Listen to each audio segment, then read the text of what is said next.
Buenas tardes, señores, señores. Hola. Mi español un poquito, so I'm going to try this in English, if you don't mind. I'm going to start very quickly, and I wanted to, before I start my presentation, I will tell you, watching on the television over the last couple of weeks, the devastation of the earthquake was really hard to see, and see so many of our friends in Mexico City and the rest of Mexico suffering from the earthquake. Our organization, PCMA, and you all may know Eduardo Chaillo, he's a part of our organization. We have, are going to match funds and raise funds for the people from the earthquake. And Eduardo will help us to make sure that those funds get into the right hands in Mexico City. Gracias, thank you. I feel like I'm the luckiest guy because I'm the only person that's speaking to you all about business events or meetings to a tourism audience. And I'm really happy that I'm able to speak to a tourism audience. Today I want to tell you a little bit in the time that I have about tourism. PCMA is an organization. We're based in Chicago, but we're a global organization. We have over 50,000 customers around the world. And we have an entity in Asia. China is one of our biggest markets, by the way. Europe, and of course the Americas. And we have a wonderful chapter based right here in Mexico City, a PCMA Mexican chapter. Through education, PCMA inspires, connects, and innovates with the business events community globally. And I'm going to talk to you about trends, but really I believe that there's only one trend that's happening, and I'll talk to you about that. That one trend that I believe that's happening in the world today is the empowered consumer. The consumer wants what they want, when they want it, and how they want it. And you're not going to tell them anything else. And they've got access to all the information. So that is the trend I'm going to speak to. However, I'm going to tell you the things that are fueling that trend about the empowered consumer. Before I start, though, I want to tell you something what I call lots and little, okay? What we have today, if you look at the internet or anywhere else, we have lots of content, but we have little time. We have lots of activity, but little attention. We have lots of eyeballs, but hardly any engagement. No one is listening. We have lots of data, but little information. And my slides are a bit off. And we have lots of demands, but little patience. And that is driving how conferences and business events today are being organized. And it's critically important. If Mexico is going to be successful, we must understand what we're facing.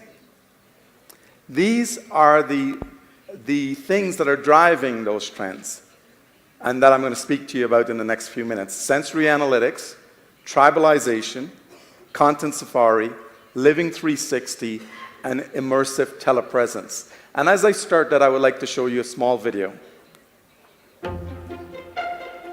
Meetings are big business. In the United States alone, there are over 225 million attendees, supporting a $115 billion annual industry. So what does this mean for the future of meetings? To answer that question, Marriott International and the Professional Convention Management Association assembled a group of acclaimed experts from diverse fields to discuss insights from their industries and the implications they may have on the future of meetings.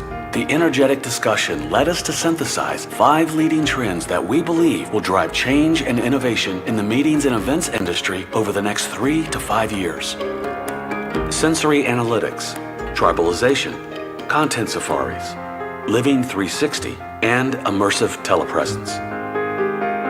Sensory analytics, capture an event's pulse with the Internet of Things. Advancements in data analytics and smart technology are simplifying our ability to collect data, analyze it, and make valuable adjustments in real time. Imagine Internet of Things sensors that could take the pulse of an event. Are attendees too hot, too cold, losing interest, responding positively to the material? Meeting planners will constantly be aware of how attendees are feeling and therefore be expected to quickly adapt to enhance the attendee experience. Accordingly, the execution of events will evolve to allow for minute-to-minute adjustments. Planners and venues will need to be the ultimate chameleons, adapting traditionally static meeting elements in the moment as needed. Tribalization. Cultivate kinships to elevate outcomes. Through collaboration, crowdsourcing, and co-creation, today's consumers are moving away from individualism towards tribal communities of like-minded individuals who can push each other to a higher level. Following this trend, the main goal of meeting attendees will shift away from content consumption towards the formation of relationships.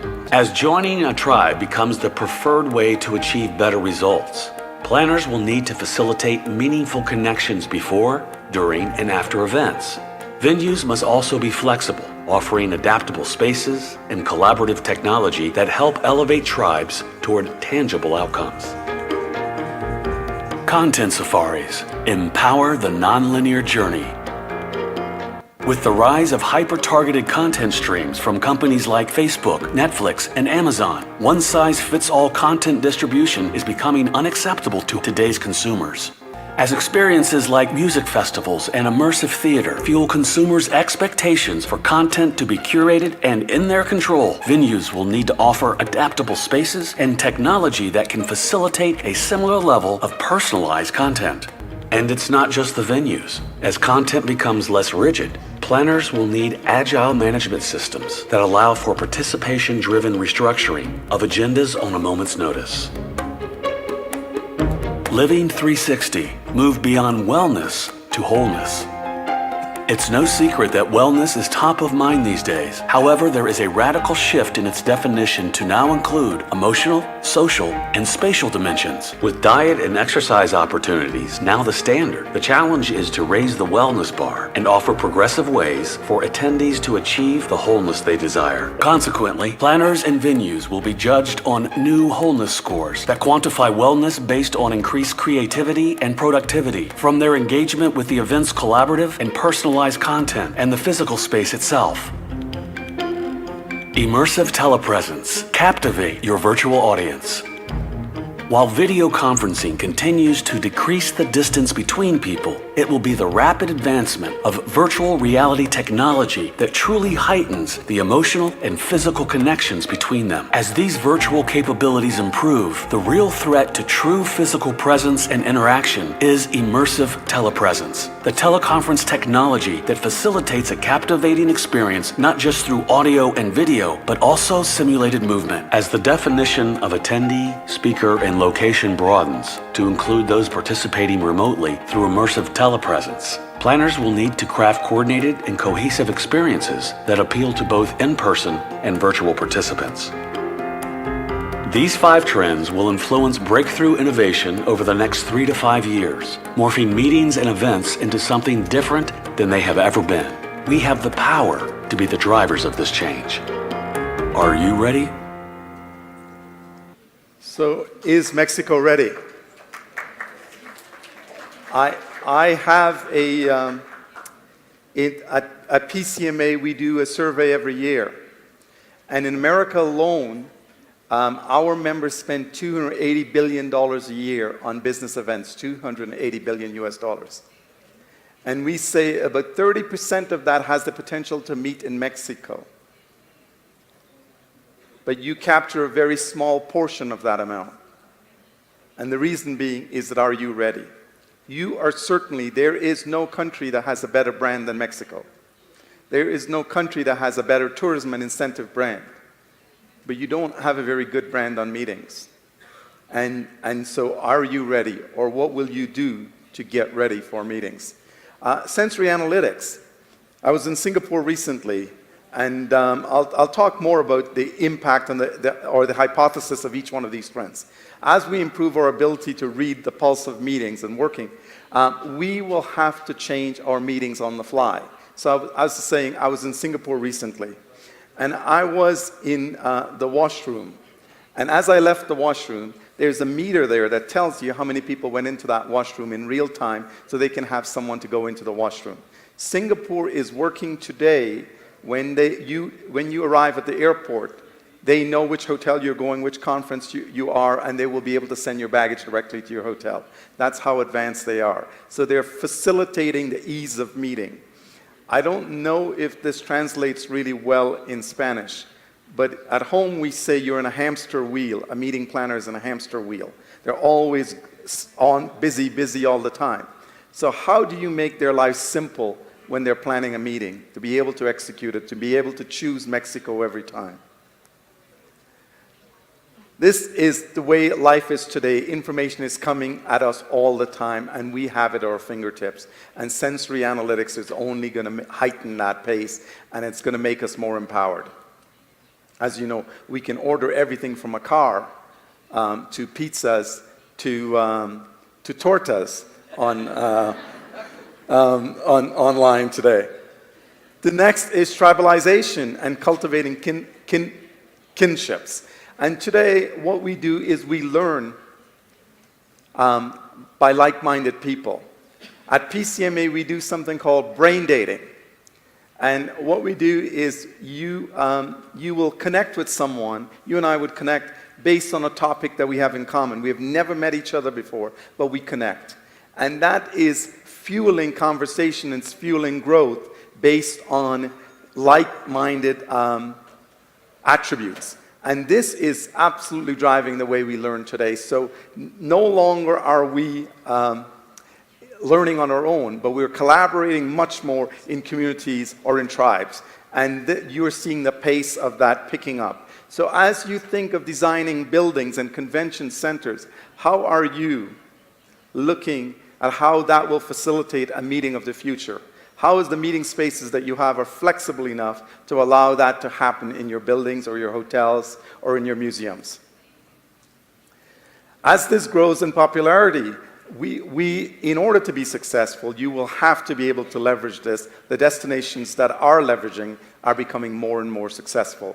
And you can see destinations like Sydney, Australia, or Singapore or Dubai that is taking advantage of that and making sure that it happens so they can win their fair share of business. This is an example of our meeting, and we were in Austin this year. Our annual meeting attracts 5,000 people from around the world and approximately 40 countries that attend our meeting. And one of the things we do is we let people ease of registration. So you saw this morning we had a lineup for the registration. Well, when you arrived at the airport in Austin, we actually greeted you with a margarita, and we registered you right at the airport. So when you got to the hotel, you were already registered, and you didn't have to worry about your badge, and you had your badge, and you were ready to go to do whatever you want to do. So make it easy, and you go. Content safari. No one of us learn the way we used to learn, i.e. sitting in a room like this and me speaking to you. Today we learn how we want, when we want, and on demand. Basically, we learn on demand. So it's important to understand that people want to be in control of that. And we have to be able to curate content and provide it in multiple platforms so that people can access that content. So you must be in social media. You must be able to be in online and digital. You must be face-to-face. You also need to be in print. You have to have all the mediums in order to be successful in today's meetings world.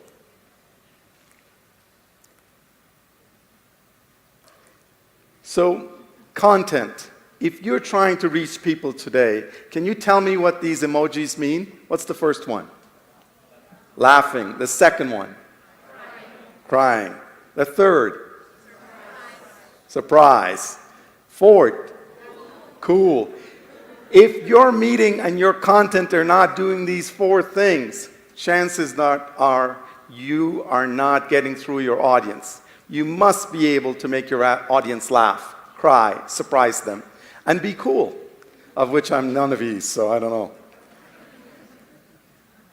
I'm having just a bit of tough time. This is one area here, how we curate and we disseminate content so that people can do things on their own.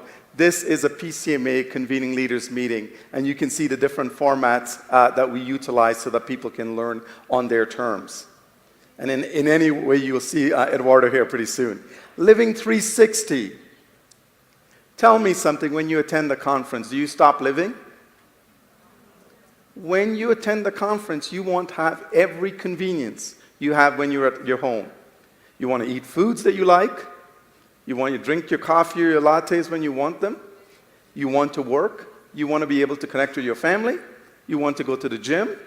You want to do all the things, and you still want to attend the conference. So conferences means that you need to live holistically when you're attending a conference. In order to be successful today at a conference, we need to be able to do that. So moving beyond just saying that someone is going to come to a conference and they're going to pay you to come to a conference and actually pay attention to what you have to say. Those are days of the past. Today, we have to design a conference that people want to attend and they will actually find it meaningful, the content that's being provided. And so it's not just about food, but I do want to tell you about food because it seems it's quite interesting what's happening today. We had our meeting in 2016 in Vancouver, Canada. We had 4,300 people attend our annual meeting.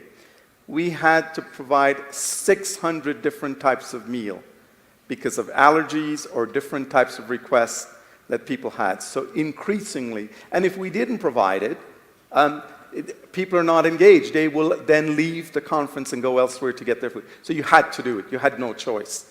The fact is, that is what the empowered consumer today demands. This is another part of the empowered consumer. This is us in Austin. These people are actually in our meeting room attending a session while they're exercising. They use headsets or they're watching a speaker, but they are exercising while they watch. So there's a meeting room like this, and it's set up so that they can do what they want to do when they want to do it, but they're consuming the content at the same time. Immersive telepresence. How many of you have seen a HoloLens? Have you seen the Microsoft HoloLens? Think about that amazing video that the minister showed this morning. Think about if you allow those people through HoloLens, without even leaving their home, you can transport them across Mexico. And imagine the beauty of Mexico, that they will automatically want to come here. Think of how that is going to change an exhibit floor when you think of exhibits and what people are going to do for an exhibit floor. It is going to have profound impact on how meetings are being held today. So with that, and I know we're getting close to the end of my speech, or actually went way over time, I want to tell you that today the key trend to me is about an empowered consumer. It's about a consumer that's demanding what they want when they want it. And if we are prepared to provide that, we will be successful. I will also say to you that I do believe that Mexico, while evolving in this space, in meetings, has an amazing opportunity to connect meetings and business events to economic prosperity that are providing jobs in this country that are much more high-paying and sustainable for the long-term growth of this country. Thank you for your time. Thank you very much, Sherrif. Thank you. Y le voy a pedir a Carlos Pantoja, comisario del CNET, si es tan amable de acompañarnos y darle un reconocimiento a Sherrif por estar con nosotros esta tarde. Mil gracias, un aplauso.